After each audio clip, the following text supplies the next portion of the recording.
Tuition पॉबैड। ठीक है, तो देखो हिस्ट्री कॉन्स्टी आप ये प्री में पढ़े हुए होते हैं, इस पे ज़्यादा मेहनत करने की ज़रूरत मुझे नहीं लगता, मतलब आपको होगी।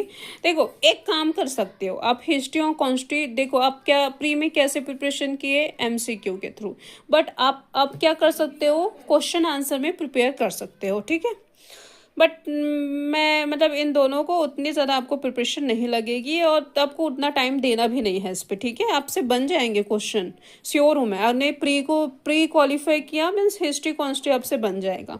अब बात आती है पॉबेट की, पॉबेट। ठीक है, अब बात आता है आपका पॉबेट का।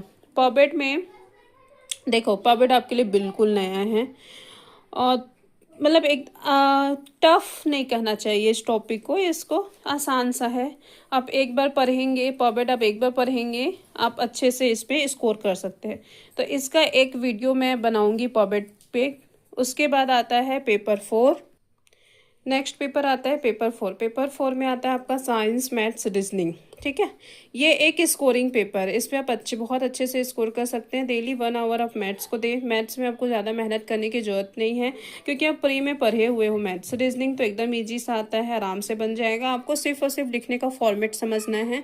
ठीक है, तो वो मैं आपको मैथ्स और रीजनिंग का वीडियो बना के आपको बता दूंगी। रहा साइंस की बात, देखो साइंस को अब मैं स्कोरिंग नहीं, मतलब ठीक है अगर आपसे बनता है तो स्कोरिंग तो है, बट साइंस प्रीवियस ईयर का जो क्वेश्चन पेपर हुआ, ठीक है, तो साइंस के क्वेश्चन जो है आउट ऑफ सिलेबस तो नहीं बोलना चाहूँगी मैं, मतलब डीप पूछा गया था। अब आपको आपका जो साइंस है वो सिर्फ 10th एनसीईआरटी की बुक तक सीमित नहीं रह गया, आपको इसके लिए पढ़ना पड़ेगा 11th book NCERT, 11th NCERT book की कुछ टॉपिक एंड 12th की एनसीईआरटी बुक की कुछ टॉपिक्स आपको पढ़ने पड़ेंगे।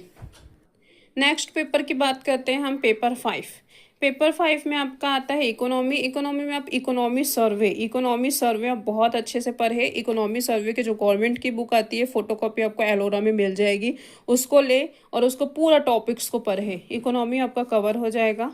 ठीक है, नेक्स्ट पेपर आता है आपका, देखो इकोनॉमी का अगर मैं बोलूँ, इकोनॉमी में आंकड़े बहुत होते हैं, ठीक है, डाटा आंकड़े, तो उसको क्या करें आप, एक कॉपी पे वो सारे जो आंकड़े हैं वो सबको एक कॉपी पे स्टोर मतलब लिखे और उस आंकड़े को डेली आप एक बार देखें तो उससे आपको याद हो जाएंगे। ठीक है, पेपर 5 के कुछ इंपॉर्टेंट टॉपिक्स जो आंकड़ा पे बेस्ड होगा वो मैं आपसे शेयर करूंगी वीडियो के थ्रू। नेक्स्ट हम बात करते हैं पेपर 6। पेपर 6 में आपका आता है सोशियो सीजी